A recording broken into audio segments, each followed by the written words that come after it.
sans tarder, je passe directement à mon travail qui s'intitule l'espace, outil de recomposition du corps féminin fragmenté. Le travail se répartit en trois grands axes. D'abord, une étude phénoménologique de ce corps, d'un corps hors norme, l'art du fragment, et en deuxième lieu, je vais examiner le caractère énigmatique de ce corps, considéré comme un logogriphe, un hiéroglyphe. Et en dernier lieu, on va voir cet espace également comme une ultime tentative de décodage. Alors, depuis la mort de Balzac, nous n'avons pas encore vu un livre de cette valeur et de cette force. De ces mots, Théophile Gautier commente l'apparition d'une vieille maîtresse en 1851. Si cette publication de ce roman de Barbey d'Aurevilly fit scandale, c'est surtout à cause de son personnage Bellini, la femme mystère qui a fait la force du roman. Une femme dont la vigueur de caractère nous parvient par détail proportionnellement aux descriptions des fragments de son corps. Ce sont les yeux, la bouche, le nez, la chute des reins et d'autres détails qui, au lieu de permettre le traçage des contours du corps de la Sénora, accentuent en contrepartie son côté énigmatique. D'où tout le charme du personnage et de l'œuvre aussi. Le corps que nous recevons par morceaux, qui ne se dit qu'à moitié, invite des sens, de par son côté énigmatique, au déchiffrage et à la recomposition.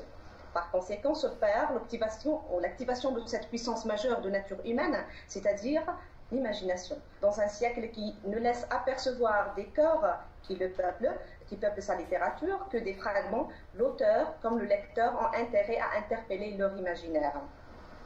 La porte s'ouvre ainsi grande ouverte à maintes pistes d'exégèse, et la page blanche devient l'espace de l'image et de sa négation, de l'énigme et de ses codes, du dit et du non-dit. Le créateur comme le récepteur deviennent fortement actifs et opérateurs dans le processus de création, de reconstitution du corps féminin. Leur implication directe sollicite l'application et l'acharnement du fait même de la difficulté qu'impose d'essence le corps dans son traitement. En réalité, cette force vide qui remplit la littérature, pour reprendre la périphrase de Jeunette, fait tout le charme de l'œuvre littéraire qui tire sa valeur de cette aptitude à la nuance, se prêtant à l'analyse et à l'approfondissement. Le corps féminin, cette réalité purement physique, s'use de l'arme du mot pour tracer ses contours. L'aboutissement de cette opération, son échec ou sa réussite, reste désormais enclin aux compétences du mimésis, à ses forces et à ses limites. Les nombreuses spécificités qui s'accordent intrinsèquement au corps féminin font de son traitement artistiquement et plus précisément littérairement un terrain fertile. L'investissement par morceaux accentue encore plus son intérêt. Cette étude que nous proposons investit surtout le potentiel érogène du corps féminin, tente de l'inscrire dans son cadre spatial qui devient un paramètre important du processus de décodage et de recomposition. L'appartement de Bellini est confectionné selon ses propres goûts, exploitant toutes les ressources du mystère qui marquent les parties de son corps, à l'exemple de ses yeux dont la profondeur est inhérente au concept du repli et de l'intimité. De même, bizarrerie et fantaisie s'entremêlent dans le décor de son cabinet pour laisser entrevoir, derrière le lieu habité, le corps d'une femme indomptable et mystérieuse. On propose de creuser cette approche de l'espace qui se met au service du corps féminin, une approche qui passe d'abord par une étude phénoménologique de ce corps hors norme de la Sénora, corps énigmatique, support d'une identité difficile à repérer. Donc la première partie de mon travail, une phénoménologie du corps, d'un corps hors norme, l'art du fragment. Alors, une vieille maîtresse est sans aucun doute l'œuvre du corps féminin par excellence. Son texte regorge de références à la chair. Une chair stagnée, une chair en mouvement, la chair noble, celle d'Ermengarde, la chair d'une maîtresse, la chair qui s'éteint, l'autre qui s'affiche et s'épanouit, la chair discrète et la chair qui s'investit à fond, et c'est surtout cette dernière qui nous retient essentiellement. Nous proposons dans cette étude phénoménologique de l'examiner ou d'examiner les fragments du corps féminin tels qu'ils apparaissent dans le texte, indépendamment de tout savoir constitué. On s'intéressera plus clairement à la matérialité du corps, à ses morceaux et à ses moyens. En dehors du rapport du corps avec l'identité ou des deux avec le milieu externe, la femme Bellini s'impose dans l'œuvre de Barbey d'Aurevilly en tant qu'espèce. Ce qui rend ce corps d'une grande importance, c'est surtout son impact sur le cours des événements au sein de la diégèse. Ses apparitions riment avec action et rebondissement, et ces fragments donc, qui nous viennent par intervalles font scandale à chaque fois. C'est le regard qui glace, le mouvement qui charme, les lèvres qui enflamment et plusieurs autres détails d'un potentiel purement érotique que nous dispense le texte d'une vieille maîtresse. La description du corps repose sur deux grands facteurs, le paradoxe et la singularité d'un côté et l'énigme et le mystère de l'autre. Dès le début, on est renseigné sur la contradiction qui meut le corps de Bellini. Le narrateur débute par un long passage descriptif réservé à une chair éclatée, singulière, indéchiffrable, ayant besoin d'emblée d'éclaircissements tels que, je cite, une femme soudainement laide, ou encore la comparaison avec alors toute la surprise du contraste. Ce commentaire fortement opérationnel sur le plan diégétique devance des morceaux du corps, à l'exemple de, je cite, petit et maigre, peau qui manquait ordinairement de transparence, un teint foncé, front projeté durement en avant, le nez se creusait un peu à la racine, une bouche trop grande, poitrine extrêmement plate, ainsi de suite. Au flou que suppose l'éclatement du corps sous la plume de l'auteur, vient s'ajouter l'énigme qu'impose la chair de cette femme hors norme. Dès lors, on est face à la délicate opération de reconstitution qui nécessite d'un côté les compétences de l'écrivain et l'attention du lecteur, ainsi que l'imaginaire de ces deux pôles de l'acte d'écrire. Le flou s'amplifie car les morceaux se métamorphosent. Le secret de ce corps restera enfoui pour tous les personnages de l'œuvre. Tout ce qu'ils saisissent, c'est que c'est un corps hors norme, une femme qui ne ressemble pas aux autres. Dans le premier portrait de l'héroïne, l'auteur adopte une stratégie descriptive, conscient alors de la fine tache de la plume se chargeant de donner à voir un corps mystère. Sa technique ressemble à celle de l'art pictural, la technique du touche. Ce procédé vient suite à une vue panoramique, une vue d'ensemble, sur l'allure, la taille, le teint, le ton, pour tracer rapidement les traits du visage, comme pour le cerner avant qu'il n'échappe, le front, le nez, la bouche, en se plongeant vers le bas, de la tête au buste, à la poitrine, et plus tard dans le texte, les reins, les jambes, et sans aucun doute, le mouvement qui revient pour homogénéiser tout ce qui reste, un tout qui reste pourtant donc éclaté dans le texte. Notons à ce propos que c'est par la description du mouvement que se distingue Barbey d'Aurevilly, ce qui imprègne le corps d'une touche originale, le meut de vie et le donne à voir. L'auteur, comme le lecteur, ne réussissent guère à ranger ce corps dans une classification, à superposer les fragments avec le répertoire de femmes préexistant dans la mémoire individuelle. Corps difficile à classer, il lui convient donc bien d'être rangé dans une espèce à lui, ce qui explique tout ce tas de détails nécessaires à la définition d'un phénomène nouveau. Dans l'histoire de notre œuvre, à force de détails, le corps de la Sénora devient indéchiffrable. L'auteur varie les techniques descriptives et ménage les catégories discursives pour fournir des codes de déchiffrage. Ce sont les parties du corps simplement décrites qui expliquent le drame d'Ermengarde, l'épouse ou de Madame de Mondeuse, l'ancienne maîtresse, ce qui constitue le sujet de plusieurs passages narratifs dans le texte. Et c'est également le corps en action qui bouge, qui se déplace, se renverse ou se penche, qui déclenche des pauses descriptives. Les limites se brouillent ainsi entre les formes du récit pour laisser entrevoir un corps dont la fragmentation reste pourtant fatale.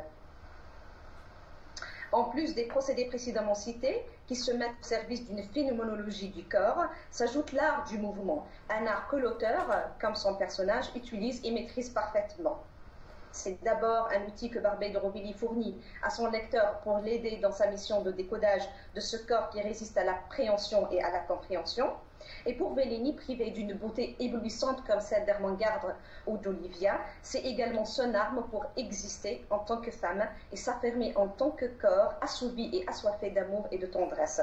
La pose de Bellini sur sa peau de tigre, les courbes qu'elle dessinait avec son corps dans cette posture qui semble convenable à un tableau impressionniste, charge cette représentation d'un coefficient érogène. La réaction de Marigny qui s'approcha l'a pris subitement, je cite, et doucement par-dessus les reins, ainsi avec sa peau de tigre, souligne l'impact de ce corps. Nous saurons plus tard que cette indolence et cette nonchalance rend Reynaud esclave de cette femme avec laquelle il se lie mystérieusement et fatalement. À la description de cette attitude corporelle succède un passage qui met le point sur un autre fragment du corps qui contient l'un des secrets de cette femme indomptable, à savoir la taille. Madame Ansley, à ce propos, il y a plus que 5 noms qui sont donnés à Véline, ce qui conforme encore ce caractère changeant de cette femme.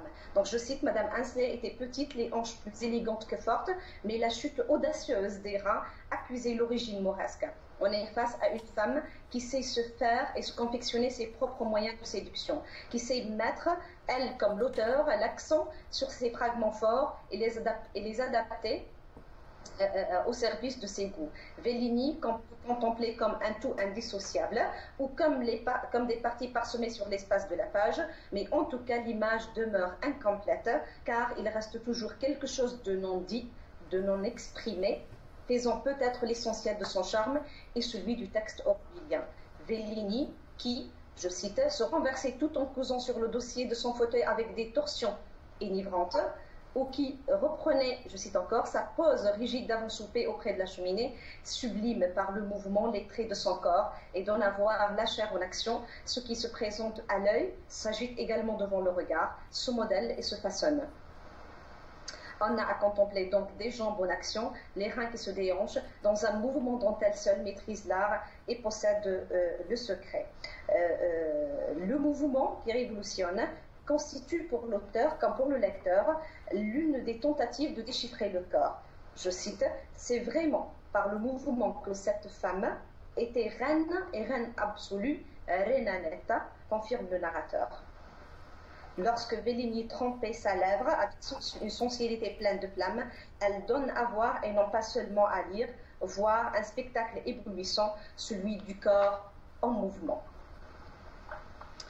Alors, l'adaptation de l'œuvre à une représentation à ce propos, à une adaptation cinématographique en 2007, n'était pas à la hauteur de l'écrit, n'a point atteint la finesse de style à mon égard, orwellien de l'écriture.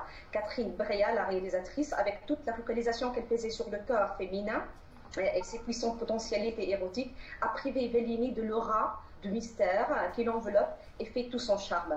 Au moment où l'image en tant que telle aurait dû nous faire parvenir la représentation du corps fragmenté de Vellini dans le texte de Rovelli, dans sa forme complète et accomplie, au cinéma, on se heurte à une vision dénuée de caractère et d'originalité. Ceci revient peut-être à l'effet de mystère que l'image ne possède pas totalement, mais que le mot remplit pleinement. C'est là toute la poétique du non-dit, l'art de ce qui se dévoile à moitié, entre les lignes, en dépit du détail et de la précision de la description. Le corps nous résiste, ses fragments compliquent la tâche, son mystère nous charme et nous appelle au décodage. Je passe à ma deuxième partie, le corps énigmatique qui est considéré, je reprends les mots de l'auteur, comme un logogriphe, un hiéroglyphe. En regardant le processus d'engendrement et de fragmentation inhérent au fascinant corps de Vellini, nous réalisons combien il excède la dimension purement matérielle et physique pour incarner une phénoménologie de la chair avec toute sa polysémie et toute sa symbolique. Comme échappant d'un rêve grandiose ou d'une dimension parallèle, le corps de cette femme désobéit à toute logique et affiche subversion et réversibilité. Avec lui, il s'avère clair que nous sommes devant une construction trompeuse dont la complexité ou la sobriété, l'hermétisme ou la porosité ne sont qu'apparents et illusoires quand on s'en approche et quand on s'enfonce dans leur profondeur. L'auteur, comme les personnages, Madame Dartel, le vicomte de Prosny, Marigny lui-même ou Ermengarde, cherche à resserrer les angles, multiplier les raisonnements, examiner de près la femme, fouiller dans son corps et son âme, dans son passé et son présent, dans ses gestes et ses fragments, dans ses mots et son silence, une lueur d'espoir pour la compréhension de son mystère. On l'a remarqué ci-dessus, c'est le contraste et le paradoxe qui brouillent les limites entre le clair et l'obscur, entre la vérité et sa négation. Le corps de Vellini abrite la chose et son contraire, ce qui pose des embarras forts à toutes les tentatives de saisissement. Les deux incontournables concepts de la beauté et de la laideur se trouvent eux-mêmes sujets d'une problématique aiguë. C'est une femme laide, le narrateur l'avoue plusieurs fois, mais du fond de cette laideur jaillit une beauté mystérieuse dont personne n'a pu détenir le secret, hormis Bellini elle-même et encore. L'expression suivante, je cite, pour aimer cet être changeant, beau et laid, tout ensemble, il faut être un poète ou un homme corrompu, résume donc la densité symbolique et énigmatique de ce corps féminin. L'énigme se rattache ordinairement à l'âme par opposition à la chair, se déploie clairement dans les traits du corps de Bellini. Tous les fragments attestent le mystère. Les yeux, le front, la bouche, les jambes, la taille recèlent une épinée de la laideur. Madame d'Artel se proteste, je cite, « Tâchez de m'avoir des détails. Tâchez de savoir par quel diabolique talisman cette femme qui n'est ni jeune ni belle, dites-vous, a pris sur Marigny un ascendant qu'elle n'a jamais perdu. » L'expression exploite toutes les ressources de l'exagération pour tenter d'exprimer la forte influence qu'exerce Bellini par son corps, il importe de le signaler, sur tous les hommes de son chemin et tout particulièrement sur Marigny. Talisman n'est pas d'ailleurs le seul mot qui reprend périphrastiquement le sens de l'énigme. On trouve également dans le texte logogriphe et hiéroglyphe dans la phrase suivante, je cite, « On ne comprend rien à celle-là. » C'est un logogriphe. C'est un hiéroglyphe, c'est un casse-tête chinois, et peut-être était-ce tout cela qui fait sa puissance. En effet, l'âme de Bellini est menue d'un paradoxe ou du paradoxe comme l'est son corps. Au fond d'elle, on ne peut dissocier la passion de la haine, ni le sacrifice de la vengeance. Quand elle était sur le point de perdre Marigny suite à son mariage, ses réactions demeurent, à l'image de son corps, insaisissables et difficiles à comprendre. Mais en tout cas, c'est le mystère qui prime. C'est la force et la violence qu'elle impose, autant que la tendresse et la soumission par son âme qu'en par son corps. L'amour, je cite, et la haine étaient en Bellini autant que la laideur et la beauté. La mise en parallèle de ces quatre importants concepts de l'espèce humaine décline l'image d'une femme énigmatique qui les réunit ensemble dans une osmose étonnante. Car, on le sait bien, Bellini qui résiste à la compréhension pour l'autre est en parfaite harmonie avec elle-même et surtout la note est d'importance avec son propre corps. Si la chair vouée à la fragmentation ne peut que se dessiner par morceaux dans l'espace romanesque, la fusion du complexe réalité imaginaire n'est-elle pas, par ailleurs, meilleure résolution pour restituer le corps, ne serait-ce en l'ambiguisant? Le visiteur du texte aurovillien est introduit dans une nouvelle dimension qu'entraîne le corps référentiel, le corps décrit et peint et le corps restitué au temps de la lecture. La littérature emprunte ainsi au domaine pictural ces indicateurs pour exciter l'imaginaire du lecteur qui se plonge dans une dynamique activité de reconstitution du corps. La peinture et ses ressources et ses sources inspiratrices pour l'auteur sont fortement opératoires pour la prise de conscience des morceaux de chair. On sait que la littérature convoque la peinture, mais le plus précisément, le plus intéressant, excusez-moi, est qu'elle produit elle-même des tableaux. Ce que nous voyons sous la plume de Barbey de Rovelli, chacun des fragments du corps de Bellini est un détail d'une toile riche de touches et de couleurs. Le flou qui voile la toile de ce corps fait d'elle une création d'art, nimbée de charme et de poésie. Pour rendre compte de la femme en tant que chair en mille nuances, il faut écrire et il faut peindre. Ou peut-être faut-il écrire dans la peinture et écrire et peindre dans l'écriture. Les noces des deux arts sont des noces joyeuses dont le fruit mûr est indéniablement non plus voir le corps, mais plutôt le plaisir de le lire. Ultime compensation pour réconcilier un lecteur se heurtant au code du corps en fragments. Alors, ma dernière partie s'intitule Espace ou ultime tentative de décodage. Dès les premiers moments de la vie, il y a une interaction permanente entre l'être et le milieu dans lequel il évolue. Celui-ci, les sonder le commencement des empreintes, devient un paramètre important dans l'analyse psychologique de l'être humain. La petite Bellini était élevée dans le luxe total. Elle, je cite, fut obéie, servie, caressée, avec une action encore plus énervante que le luxe royal qui l'entourait. Ce milieu et la façon de l'élever sont les codes pour comprendre sa personnalité. Et comme son corps nous échappe car fragmenté sur l'espace de la page, en plus de son mystère inhérent à lui, l'investissement du potentiel spatial pour tenter de saisir ce corps devient une stratégie qui s'impose d'évidence et en toute logique. Médiation, analogisme, fusionnement et métamorphose sont les mots-clés de cet investissement. Ce sont en bref les modalités qui gèrent le rapport corps-espace et pour nous lecteurs les paramètres de déchiffrage du corps féminin. En effet, l'espace dont une vieille maîtresse dépasse largement sa fonction de cadre. À plusieurs reprises, on est devant des spatialités actives et passives, parlantes et non muettes. Le corps, lui, est pour Bellini un vrai culte qui se nourrit de son âme extravagante et fantaisiste. Sa présence en fragments dans le texte robilien n'enlève rien de son charme et accentue son côté énigmatique que le lecteur cherche vivement à dévoiler. L'espace érige donc comme une issue de secours pour cette opération de reconstitution, de ce qui se montre au morceau. L'intimité du lieu, son enfermement sont des qualités qui contribuent au rassemblement et à la réunion de ce qui est fragmenté.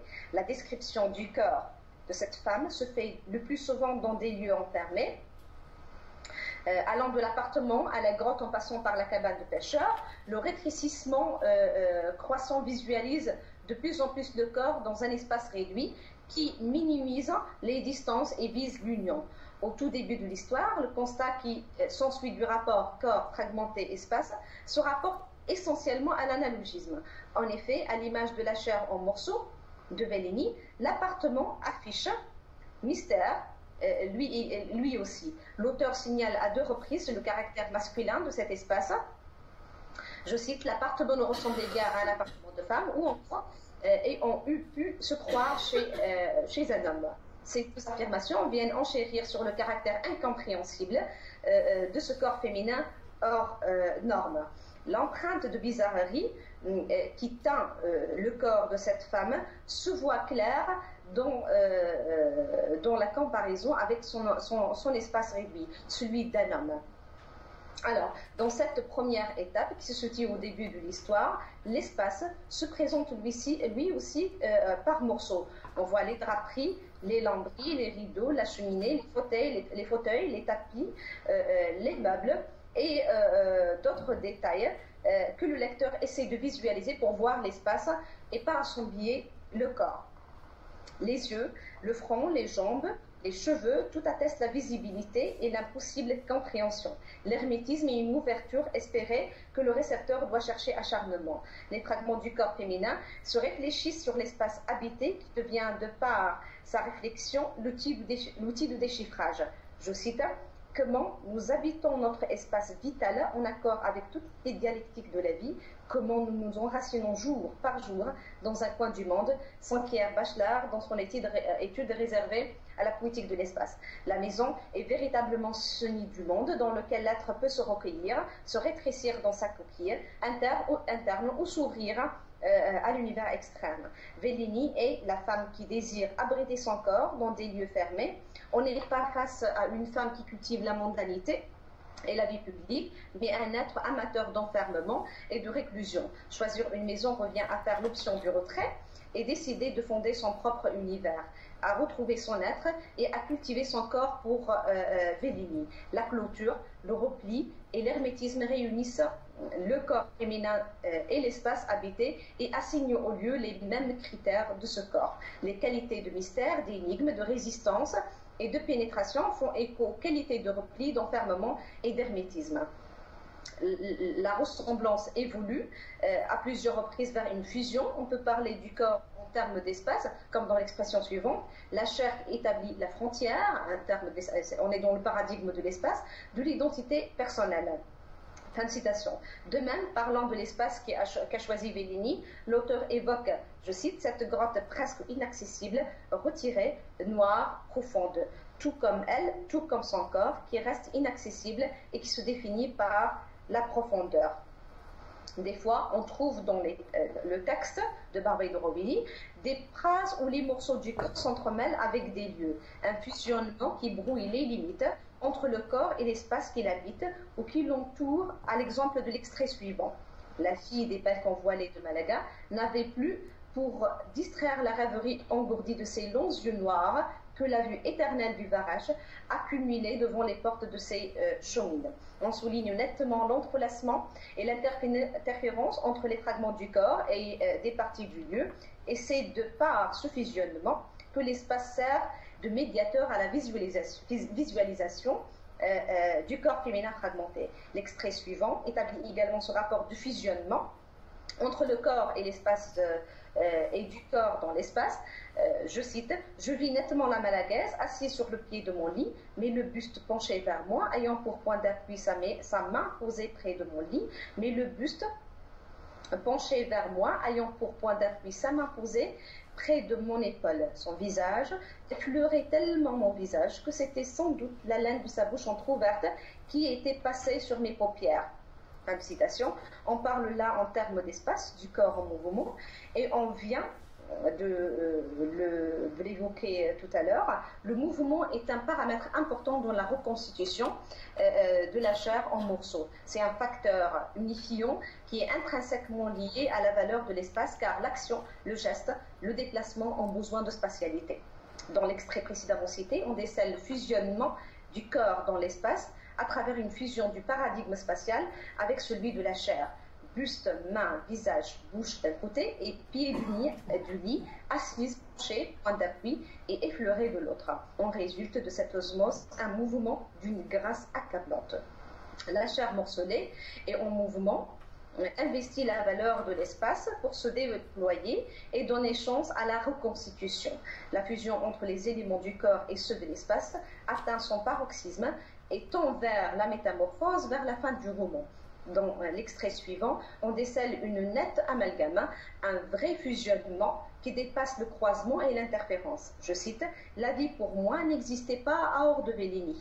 Je la passais tête à tête avec mes souvenirs des jours précédents, de la veille, d'il y avait une heure, m'énivrant des traces d'essai sur les meubles que son corps souple avait pressé, qu'il avait tiédi et où je la cherchais encore. Métaphoriquement, ce dernier extrait avoue le caractère fouillant et inaccessible du corps féminin décrit sur l'espace de la page, un mirage qu'on tente vainement de saisir et de circonscrire. Au terme de ce chapitre réservé aux différentes modalités d'investissement de l'espace pour reconstruire la chair féminine en morceaux, on se confie à l'ouverte déclaration de l'auteur sur la force du corps féminin qui contribue à la métamorphose de l'espace, dans la phrase suivante.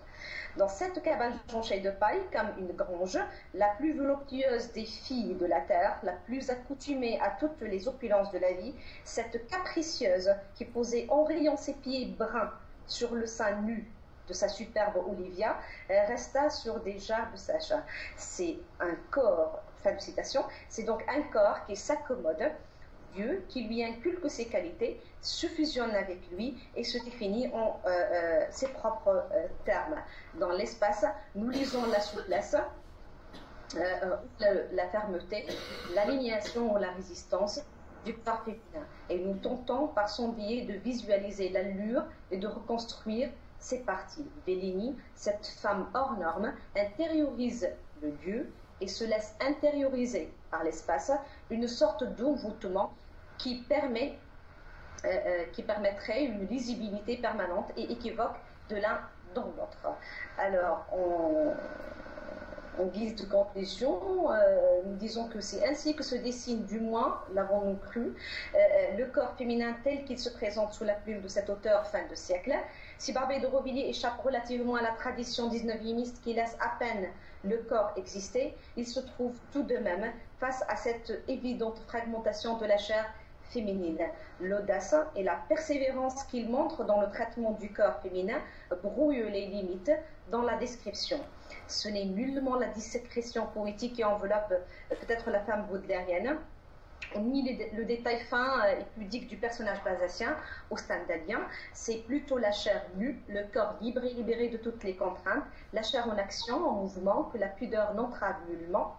C'est en définitive le corps d'une femme naturelle, presque sauvage, qui va jusqu'au bout de ses désirs les plus extravagants qu'ils soient. C'est ainsi que l'étude phénoménologique a permis d'appréhender les contours de ce corps sans parvenir à le contourner nettement. Les détails sur les fragments Tous les morceaux du corps de Bellini ne manquent nullement au texte.